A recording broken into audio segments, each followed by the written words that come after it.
금, 이것은 부와 권력의 만국 통화이며 대제국의 초석이고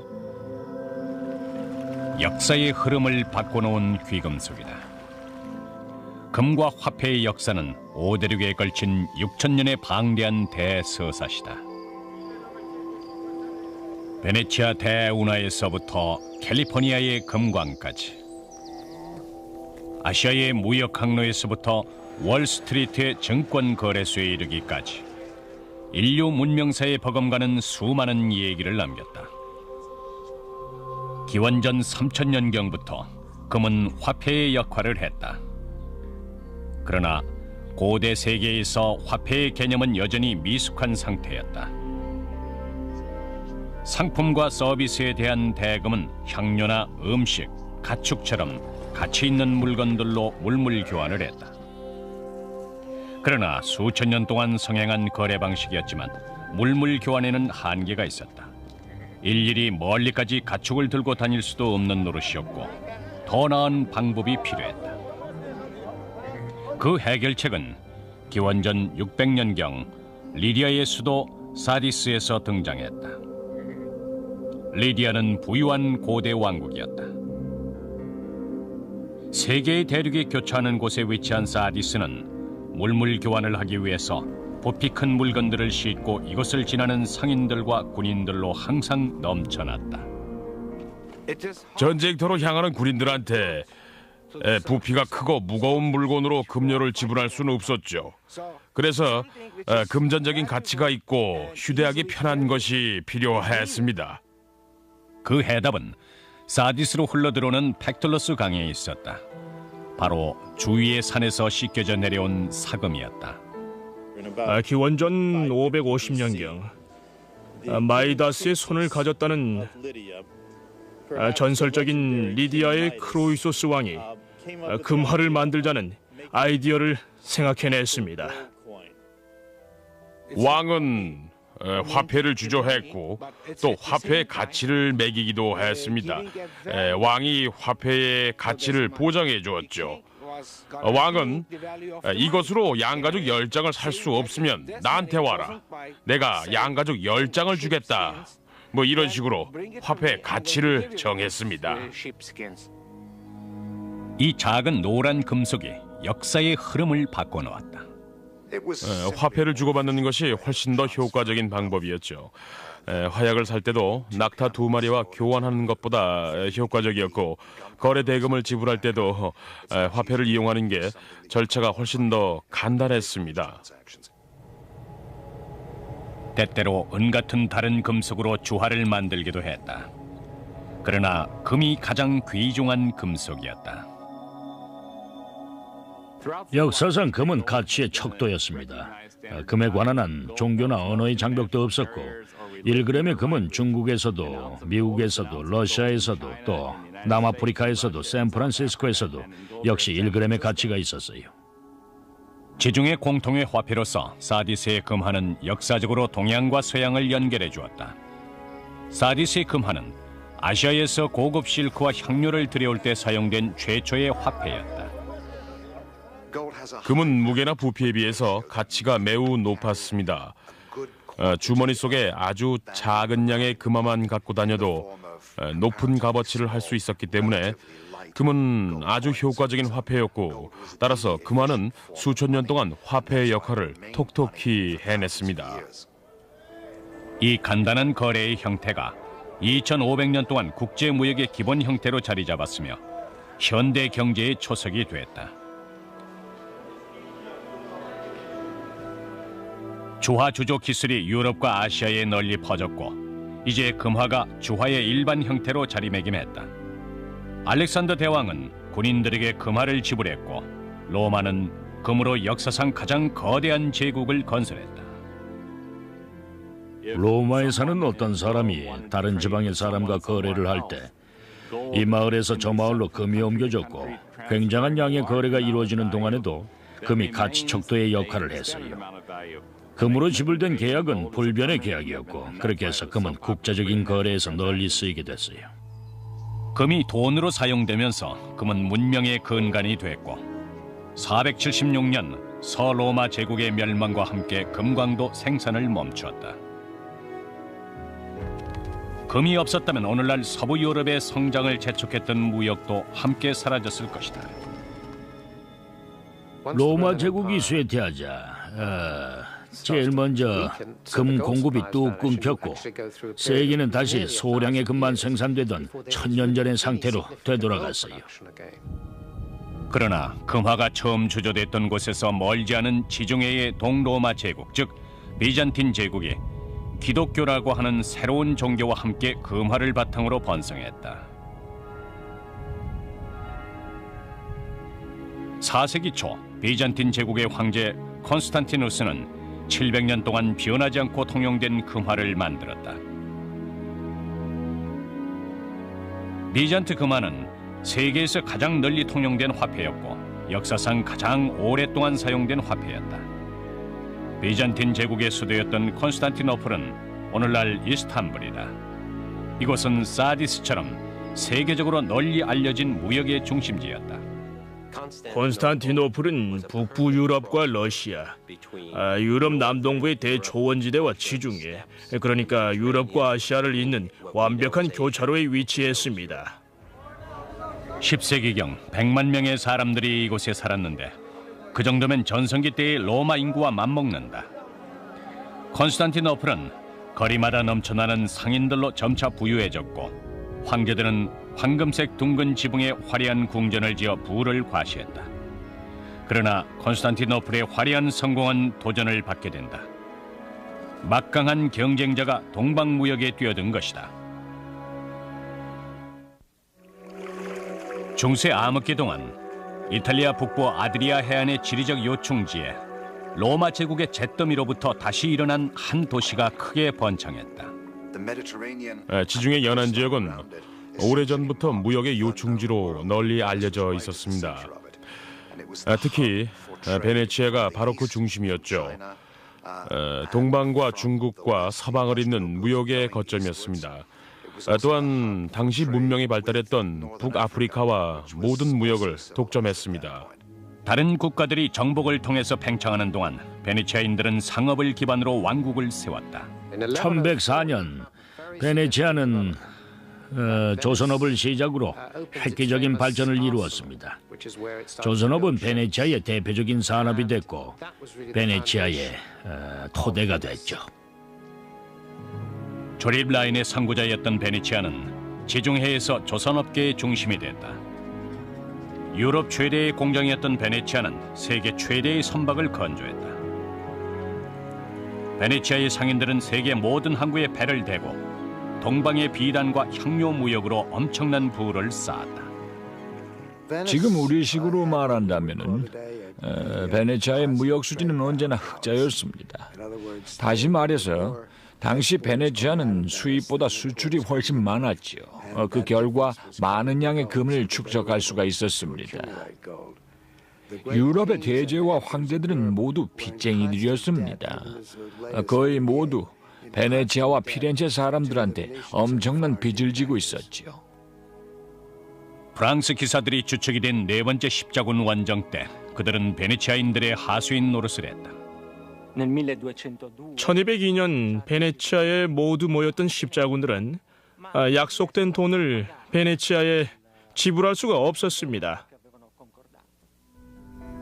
십자군은 88살 노인의 손에 좌지우지됐다. 베네치아의 총독은 아주 흥미로운 인물이었죠. 그의 이름은 엔리코 단돌로였는데 베네치아의 통치자였던 그는 장님이었습니다. 그러나 그는 기회를 놓치지 않았다. 단돌로는 십자군의 수송을 자청했고 그것을 빌미로 십자군을 최대한 이용했다. 십자군이 성전을 논하는 동안 단돌로는 지중해의 상권을 장악하려는 음모를 꾸몄다. 제4차 십자군 원정 때 선도적 역할을 했던 베네치아인들은 팔레스타인으로 가지 않기로 결정했고 기독교 왕국을 구하는 성전을 버리는 대신 지중해의 상권을 장악하기 위해서 콘스탄티노플로 향했죠. 천년 동안 상업으로 막대한 부를 축적한 콘스탄티노플은 그 명성만큼 아름다운 도시였다. 그러나 단돌로한테는 그저 눈의 가시였고 동방무역의 경쟁자일 뿐이었다. 동방무역은 시리아나 팔레스타인에 그치지 않았고 실크로드의 마지막인 저 멀리 중국에까지 이어졌습니다. 물론 이익이 엄청난 통상로였죠. 따라서 그 둘이 충돌하리란 것은 어찌 보면 전혀 놀랄 일이 아니었습니다. 전리품에 현혹된 프랑스 십자군들은 베네치아인들과 합세해서 콘스탄티노플을 공격했다. 1204년 콘스탄티노플이 함락되자 대량 학살과 약탈이 이어졌다. 세계에서 가장 부유한 도시였고 900년 동안 정복당하지 않았으며 900년 동안 전 세계의 부를 축적했던 도시가 갑자기 무너졌죠. 수세기 동안 이곳에서 무역을 해왔던 베네치아인들은 어디에서부터 약탈해야 할지를 잘 알고 있었다. 콘스탄티노플에 있던 성 소피아 성당을 비롯한 여러 교회들이 다름 아닌 서양의 기독교인들에 의해서 약탈되고 파괴됐습니다. 그리고 콘스탄티노플의 아름다움을 단적으로 보여주던 보물의 일부는 약탈된 뒤 베네치아의 산 마르코 성당으로 옮겨졌습니다. 비잔틴 제국이 분할될 때 베네치아인들은 동부 지중해의 항구를 차지했다. 이로써 베네치아는 세계 제1의 해상무역 국가로 자리매김했다. 1204년은 전 세계 해상무역을 평정한 최고 강국이 탄생한 해였습니다. 전례 없는 일이었죠. 베네치아는 선박과 무역, 금을 기반으로 세워진 역사상 전혀 새로운 종류의 제국이었고 세계 경제의 중심지였다. 당시 베네치아는 유럽 전체를 사고도 남을 만큼의 금을 갖고 있었다. 그들은 리알토 섬에서 아침마다 특별한 가격 협상을 벌인 뒤 오후에 배를 올려서 가격을 공시했어요. 상인들이 금과 은 가격을 매겼는데 현재 런던 금시장에서 하는 것과 똑같았습니다. 베네치아는 새로운 금화를 주조했고 그 후 4세기 동안 베네치아의 두카트 금화가 지중해 전체에 유통됐다. 두카트 금화는 인도에서뿐만 아니라 심지어 중국에서도 유통됐습니다. 따라서 베네치아 금화는 당시 국제 교역을 할 때 전 세계에서 유통됐으며 기준 통화로 사용됐다는 것을 알 수가 있습니다. 지중해가 세계의 중심지였고 베네치아는 그 심장부에 위치했다. 그러나 아이러니하게도 이탈리아인이었던 크리스토퍼 콜럼버스로 인해 베네치아는 세계 무역의 주류에서 물러났다. 스페인 국왕의 원조를 받은 콜럼버스는 1492년 동방의 부를 찾아 서쪽으로 항해를 시작했다. 모두들 남쪽으로 눈을 돌려 아프리카에 관심을 가질 때 몇 사람만이 콜럼버스의 말에 귀가 솔깃했습니다. 지름길로 동방에 가서 금을 캐올 수 있다고 장담했으니까요.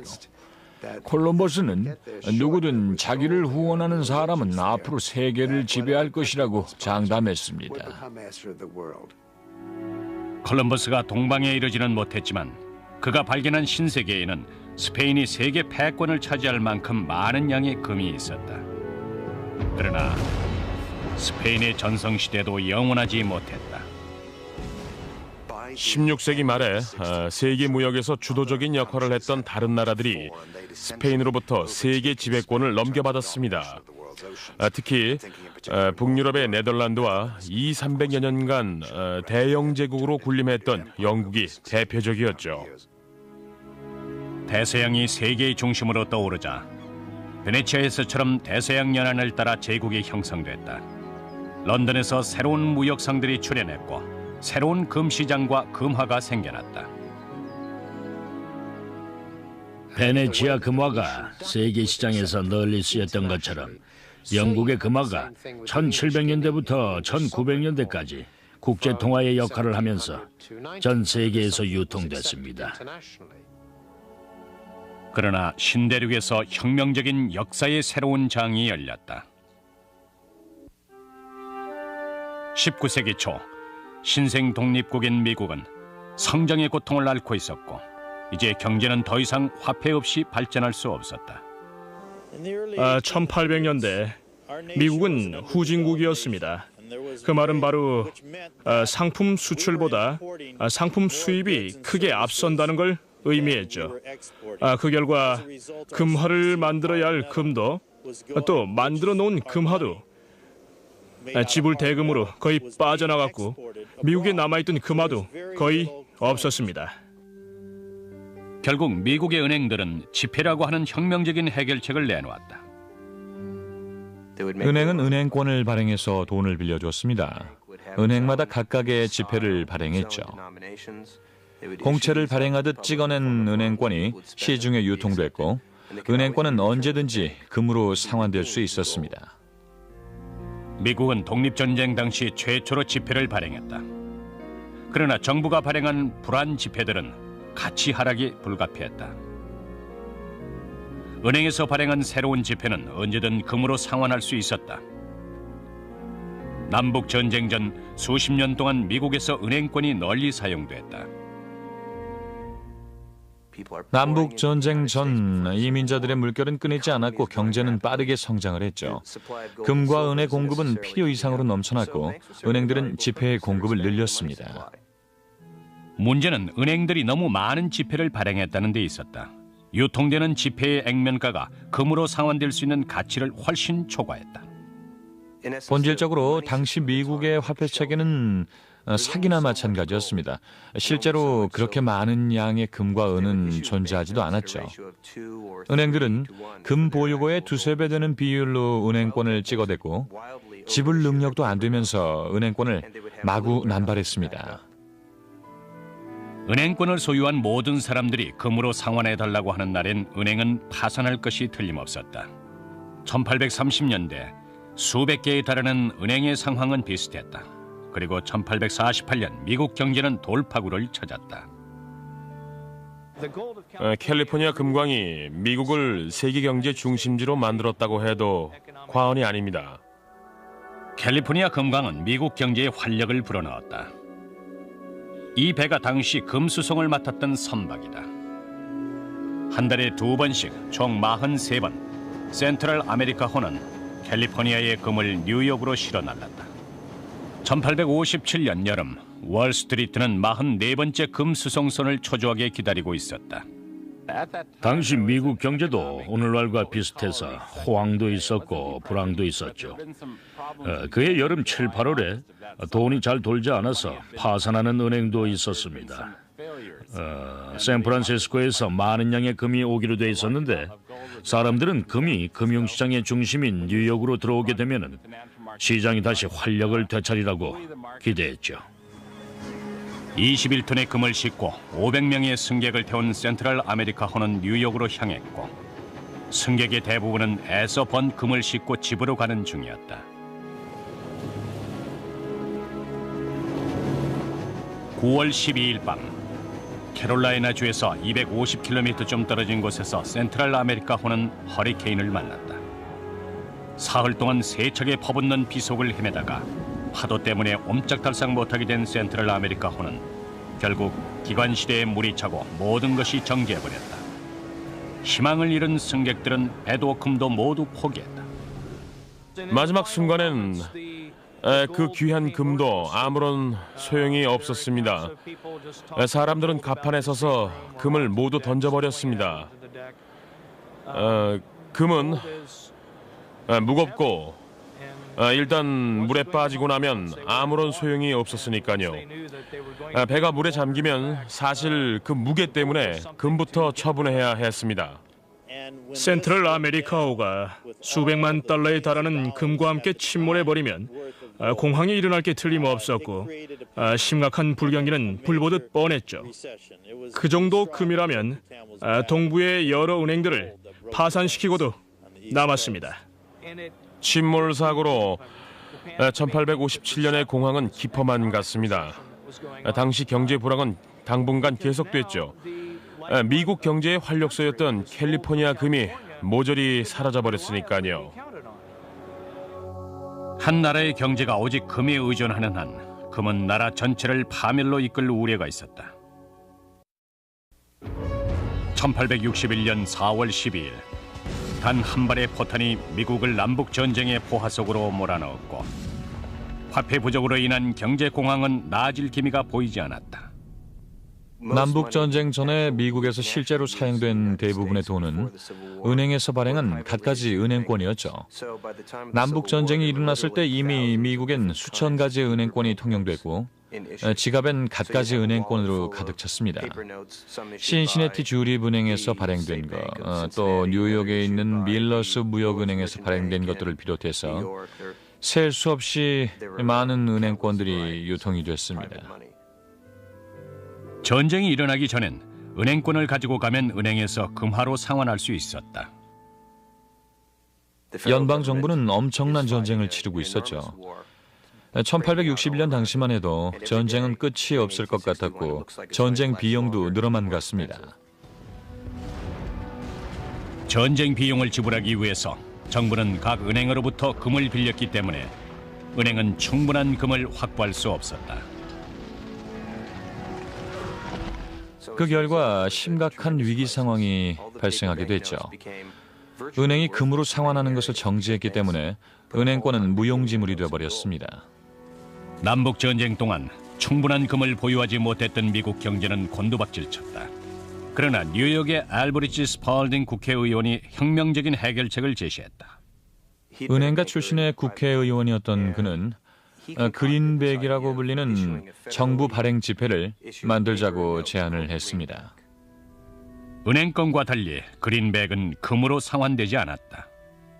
100년 전엔 금이 아닌 다른 모든 것은 무조건 지불을 약속받은 증서나 마찬가지였어요. 반드시 금으로 상환할 수 있다는 증서였죠. 미국의 헌법이 제정된 이래로 뒷면에 금이나 은이 찍히지 않은 최초의 연방 정부 발행 법정 지폐였습니다. 간단한 인쇄기 한 대가 혁명적인 것을 만들어냈다. 이제 미국 정부가 인정했다는 이유만으로 종이 쪽지 하나가 그만큼의 가치를 갖게 됐다. 지폐 자체는 아무런 가치가 없었고 단지 국회의 인가를 받은 돈이었습니다. 이건 하지만 미국인들의 생활에 혁명을 일으킨 사건이었죠. 전쟁이 끝날 무렵 미국 정부는 4억 달러에 달하는 그린백을 발행했다. 이론상 1달러짜리 지폐는 금화 1달러의 가치를 지녔지만 실제로는 그렇지 않았다. 문제는 돈의 가치가 일정하지 않았고 자꾸 변했다는 데 있었습니다. 금의 가치는 공급에 따라 정해졌고 금의 공급량은 해외 무역의 영향을 받았는데요. 1달러짜리 지폐의 경우 통화량을 국회가 정했습니다. 그래서 어떻게 1달러짜리 지폐를 금으로 교환해야 하는가 하는 문제가 생겼고 그 결과로 뉴욕에 금 시장이 생기게 됐죠. 베네치아의 은행가들처럼 현금 거래자들이 1달러짜리 금화를 사기 위해 1달러짜리 지폐가 몇 장 필요한지 매일 금의 시세를 정했다. 그 간단한 거래 방식은 미국 역사상 가장 악명 높은 사기꾼들의 마음을 자극했다. 벼락부자가 된 은행가 GM 페스크와 시골 가게 점원에서 철도업계 거물로 변한 제이 굴드였다. 제이 굴드와 짐 피크스는 신흥 부자들이었습니다. 당시 철도 지배권을 둘러싼 월스트리트 소송에서 주도적 역할을 했던 그들은 거래를 성사시키기 위해서 갖은 수단을 동원했죠. 뉴욕과 뉴저지주 국회의원들은 물론이고 판사한테까지 뇌물을 썼고요. 자기들 소유의 증권과 보석금만을 들고서 몰래 허드슨강을 건너서 뉴저지로 도망을 치기도 했습니다. 1869년 봄 제이 골드와 잼 페스커는 금을 매점하는 훨씬 더 대담한 사기를 구상했다. 방법은 간단했다. 수요와 공급의 법칙을 이용하는 것이었다. 더 많은 금을 사들이면 공급량은 줄게 돼 있다. 그 결과 수요가 몰리고 가격도 함께 뛴다. 금값이 오를 만큼 올랐을 때 그들은 금을 내다 팔았고 그렇게 해서 큰 돈을 벌었다. 불행하게도 금 시장에서 큰 돈을 벌기 위해서는 정부의 경제 정책을 잘 알고 있어야 했습니다. 연방 정부는 실제로 유통되는 금의 100배가 넘는 양의 지폐를 발행했으니까요. 때때로 정부는 금값 안정을 위해서 금을 내다 팔았기 때문에 고울드와 피스크는 정부의 일거수일투족을 주시했다. 그러나 미국의 새 대통령 율리시스 그랜트의 재정 정책에 대해선 아는 바가 없었다. 그들은 그랜트 대통령의 국고 정책을 간섭하기로 결정했죠. 그랜트 대통령이 보스턴까지 가는데 자기 소유의 증기선을 선뜻 내주었고 배 안에서 그린백과 금에 대한 얘기를 시작했습니다. 그랜트 대통령은 그들의 의견에 반대했고 금 판매량을 줄일 계획도 없었다. 고울드와 피스크는 원래 계획했던 대로 배짱으로 밀고 나갔다. 그들은 재무부에 스파이를 심어둔 뒤 대통령의 처남한테 뇌물을 먹이고 기자들에겐 그랜트 대통령이 이제 더 이상 금을 내다 팔지 않을 것이라고 거짓말했다. 그들의 계획은 효과가 있었다. 1869년 여름 내내 금 가격이 천정부지로 치솟았고 9월 말이 되자 금화 100달러에 1달러짜리 지폐 162장이 거래됐다. 대통령의 처남이 제이 골드 대신 작성한 편지를 보고 그랜트 대통령은 시대의 사기극을 눈치챘다. 골드는 브로커들한테 가서 조용히 금을 내다 팔라고 지시했고 시장이 한창 고조됐을 때 금을 팔기 시작했습니다. 바로 그 순간 그랜트 대통령은 금값을 안정시키기 위해서 400만 달러치의 금을 처분하라고 명령했다. 그 소식이 알려지자 모든 사람들이 금을 팔기 시작했고 결국 금값이 땅에 떨어졌죠. 1869년 9월 24일 이날은 미국 역사상 검은 금요일로 기록됐다. 갑자기 금값이 곤두박질 치자 수천 명의 투기꾼들이 타격을 입었다. 골드와 피스크는 부자로 죽었지만 그들이 일으킨 경제 공황과 그로 인해 파산한 모든 사람들한테 두고두고 원망의 대상이 됐다. 센트럴 아메리카호의 참사와 검은 금요일 사태로 이제 전 세계는 금본위 경제의 위험성을 절실히 깨달았다. 화폐의 유통량을 조절하기 위해서 통제하기 어려운 금값을 기준으로 삼아야 했는데 바로 그것이 문제였죠. 그러나 세계는 아직 금본위 경제에서 벗어날 준비가 돼 있지 않았다. 미국과 오스트레일리아, 남아프리카에서 시작된 골드러시로 인해 금이 전 세계의 조폐국으로 흘러들었다. 역사상 최초로 수백만 명에 달하는 일반인들에게 금화가 보급됐어요. 중앙은행 금고에 금이 가득 들어찼던 것도 아니고 금은 귀금속이 아니었습니다. 금화는 필수품을 살 때 현금처럼 사용됐고 그래서 1파운드짜리 금화나 5달러짜리 금화를 손자한테 크리스마스 선물로 주는 사람도 있었죠. 19세기 말 전 세계 대부분의 국가는 금화를 사용하거나 금으로 상환될 수 있는 지폐를 사용함으로써 금본위 제도에 의존하고 있었다. 그러나 금본위제의 전성기도 한 세기를 넘지 못했다. 제1차 세계대전은 역사상 가장 비싼 전쟁이었다. 전쟁으로 금 보유고는 바닥이 났고 유럽은 금본위제를 포기할 수밖에 없었다. 그때 대공황이 몰아닥쳤다. 1933년 3월의 어느 토요일, 세계 제1의 부자 나라가 금방이라도 쓰러질 것처럼 휘청거렸다. 미국인들은 은행으로 몰려들어 지폐를 금으로 상환해달라고 요구했고 단 일주일 만에 미국 금화의 15%가 자취를 감추었다. 은행 최악의 날이었다.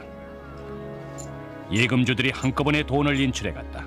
미국 전역에서 5천 군데 이상의 은행들이 파산했고 나머지 은행들도 거의 무너지기 일보 직전이었다. 취임식 날 밤 루즈벨트 대통령은 전시를 선포하고 모든 은행의 문을 닫았다. 그리고 24시간도 안 돼서 금본위 제도 포기 법안에 서명했다. Therefore, the United States must take firmly in its own hands the control of the gold value of our dollar. 1933년부터 1934년 사이 소위 제1차 뉴딜 정책의 일환으로 유통 중인 금화가 모두 회수됐습니다. 장롱 속이든 어디든 금화를 숨겨둔 사람들은 모두 금화를 반환해야 했죠. 일주일 후 은행이 문을 다시 열었을 때 예금액이 인추덱을 초과했고 그렇게 경제 위기를 모면할 수 있었다. 금은 이제 더 이상 화폐로 쓰이지 않았고 주화와 지폐만이 법정 화폐로 통용됐다. 이제 금화를 주조하는 대신 정부는 발행한 지폐 가치에 해당하는 금덩어리를 저장해 두었다. 1달러치의 금은 1달러짜리 지폐 몇 장의 가치가 있었다. 그러나 여전히 돈에 대한 수요가 금 공급액을 훨씬 초과한다는 오랜 숙제가 남아있었다. 항상 똑같은 문제였지요. 겨우 이 종이 조각으로 경제가 돌아가고 사람들이 경제 활동을 제대로 할 수 있을까 하는 것이었습니다. 전 세계가 대공황 상태에서 벗어나려고 발버둥 치는 동안 인류 문명 전체를 위협할 새로운 위기가 다가오고 있었다. 아돌프 히틀러가 권력을 잡았을 때 독일은 패전의 영향이 채 가시지 않은 상태였다. 금 보유고는 바닥이 났고 화폐 가치도 땅에 떨어졌다. 독일 국민들에게 다시 옛 영광을 안겨주겠다는 약속을 내걸고 제국을 재건하기 시작한 히틀러에겐 무엇보다도 금이 절실했다. 먼저 이 점을 이해하는 게 중요합니다. 1939년에 금 보유고는 2억 달러 정도로 그리 많지가 않았고 그나마 그것도 전쟁 무기를 만드는데 다 써버렸습니다. 그들은 독일 마르크화로 외제 물품을 수입할 수도 원자재를 살 수도 없었습니다. 당시 마르크는 가치가 없어서 국제적으로 통용될 수 없었고 그들의 유일한 대안은 금이었습니다.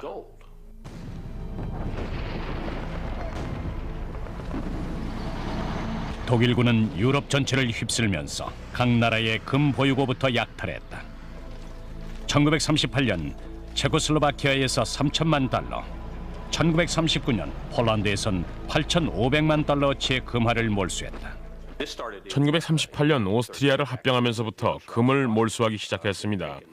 1939년 체코슬로바키아를 합병하면서 금을 모두 몰수했죠.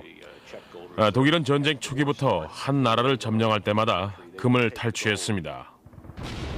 압수한 금은 모두 베를린에 있는 독일 국립은행에 저장됐다. 그러나 히틀러 천년 제국의 형세가 불리해졌다. 낮밤으로 계속된 연합군의 폭격으로 히틀러의 군사력이 파괴됐고 약탈한 금으로 이룩한 독일의 심장부 즉 산업의 하부 구조가 무너졌다. 1945년 2월 3일 900대가 넘는 연합군 폭격기들이 2,300톤에 달하는 폭탄을 베를린에 퍼부었다. 도시는 폐허가 됐고 독일 국립은행은 거의 파괴됐다. 1945년 2월 독일 국립은행 금고에 남아있던 모든 금은 트럭이 실려서 급히 프랑스로 옮겨졌거나 아니면 독일 남부의 작은 마을인 머커스로 옮겨졌던 게 분명합니다. 그해 봄 패튼 장군의 제3군 탱크 부대가 독일을 휩쓸었다. 그리고 4월 4일 마커스에 입성하면서 그들은 베를린에서부터 트럭에 실려온 엄청난 양의 짐이 포터시엄 광산 근처에 묻혔다는 극비사항을 입수했다. 궁금해하던 몇몇 미군 병사들이 소문의 진상을 파악하기로 했다. 광산에서 몇백 미터 내려간 지점에서 터널은 거대한 강철문으로 막혀 있었다. 이 소식이 패튼 장군한테 전해졌고 패튼 장군은 강철문을 폭파시키라고 명령을 내렸다. 곧 군 폭파팀이 도착했고 누군가 다이너마이트 반토막으로 문 옆에 있는 벽돌을 뚫고 들어가면 된다는 말을 했습니다. 7,000개가 넘는 자루 안엔 상상을 초월하는 엄청난 물건이 들어있었다. 당시 세계 최고의 유명 인사 3사람이 이 엄청난 물건을 직접 확인하기 위해서 모였다. 조지 패튼 장군과 그의 상관 오마르 블래들리 그리고 연합군 유럽 총사령관 드와이트 아이젠하워는 산더미처럼 쌓여있는 금덩어리들을 보았다. 8,000개 이상의 금괴와 2,000자루의 독일 마르크, 영국 파운드, 미국의 20달러 지폐, 그리고 수백 자루의 여러 나라 금화들이 쌓여 있었다. 금광 뒤편으로 걸어가던 패튼 장군은 또 다른 약탈품을 발견했다. 터널 뒤편에 나치스의 강제 수용소에서 몰수한 금부치들이 여행 가방 안에 가득 들어 있었습니다. 은그릇이나 결혼 반지, 그리고 금리빨 같은 것들이었죠. 모든 자루와 트렁크엔 내용물에 대한 목록과 함께 멜머라고 쓰인 라벨이 붙어 있었다. 멜머는 독일 첩보기관의 장교였습니다. 강제 수용소를 다니며 금리빨과 결혼 반지, 금시계를 몰수해서 베를린으로 수송하는 일을 맡았던 인물이었죠. 전쟁 기간 동안 최소한 77번을 실어 날랐다고 합니다. 멜머의 계좌에 있던 재산은 총 1억 달러가 넘었고 오늘날의 가치로 환산하면 10억 달러 이상이었다. 그러나 멜머의 계좌는 빙산의 일각에 불과했다. 전쟁이 끝날 때쯤 독일은 정복한 여러 나라의 은행들로부터 5억 8천만 달러에 이르는 금을 몰수했습니다. 그리고 전쟁을 치르는 동안에 그 중에서 4억 5천만 달러에 달하는 금을 스위스와 다른 나라로 이미 빼돌렸죠. 1946년 금의 일부는 홀로코스트 희생자들에 대한 국제적인 보상위원회 측에 맡겨졌고 나머지는 원래 금을 뺏긴 나라에 되돌려주기 위해 연합국 위원회에 넘겨졌다. 유럽은 2차 세계대전의 폐허로부터 벗어났고 미국은 역사상 가장 부유한 나라로 떠올랐다. 2차 대전 직후 전쟁으로 파괴된 유럽 국가들은 경제를 되살리기 위해 금을 주고 달러를 사들여야 했다. 미국의 금 보유고는 급등했고 그 대부분이 맨하튼의 연방준비은행의 5층짜리 지하 창고에 보관됐다. 당시 그 많은 금의 4분의 1에서 3분의 1가량이나 되는 금이 맨해튼 지하에 보관돼 있었죠. 엄청난 양의 금 보유량을 기반으로 미 달러화는 세계에서 가장 안전한 지불 수단이 됐다. 나라들 사이의 부채는 달러로 지불됐다. 옛 로마의 베잔트 금화나 유럽의 금화처럼 이제 달러화가 기축 통화가 된 것이다. 20년 후 유럽의 경제는 되살아났지만 미국은 베트남에서 값비싼 전쟁에 휘말렸다. 부유해진 유럽으로부터 점점 더 많은 달러가 미국 재무부로 들어왔지만 미국의 금 보유고는 점차 줄었고 달러화에 대한 신용도가 크게 떨어졌다. 미국은 대공황 이후 심각한 경제 위기에 봉착했다.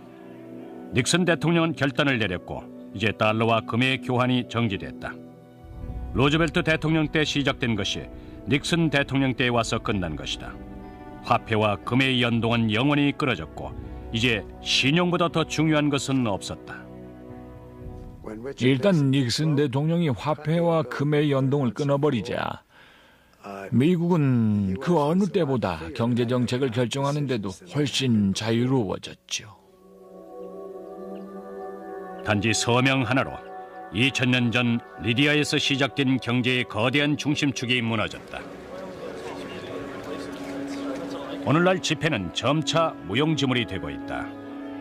뉴욕에서부터 도쿄에 이르기까지 수십억 달러가 넘는 모든 금융 거래는 지폐나 금이 아닌 단순한 숫자 교환으로 끝이 난다. 돈은 추상적인 개념이 되어버렸습니다.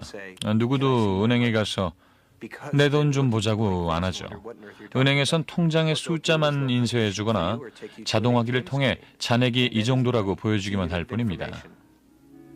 금화는 2000년이 넘게 사용됐지만 지폐를 사용한 지는 200년밖에 안 됐다. 돈이 그저 추상적인 존재로 돼버린 지금에도 우린 여전히 금고에 금을 가득 쌓아놓고 있습니다. 그러나 그것은 그저 금인 것에 불과합니다. 금고 안에 보관된 금과 예금 통장에 찍히는 숫자와는 아무런 관계도 없습니다. 카드 회사나 대출 담당자와도 아무런 상관이 없죠. 이젠 상품입니다. 큰 통에 담긴 휘발유나 창고에 가득한 타이어처럼 금도 단지 하나의 상품일 뿐이죠. 그러나 신용카드가 일반화되지 않았고 돈의 가치가 매우 낮은 개발도상 국가에서는 여전히 금만큼 귀한 게 없다. 중동이나 아시아, 인도의 시골 지방에서는 여전히 금이 유통되고 있으며 중요한 교환 수단으로 여겨진다. 금은 곧 돈입니다. 역사적으로 볼 때 금은 최고의 화폐였습니다. 영국의 왕들과 여왕들이 금을 필요로 했던 것도, 베네치아가 세계 무역의 중심지였던 것도, 콘스탄티노플에 금이 모인 것도 다 그 때문이었습니다. 금은 곧 돈이었으니까요.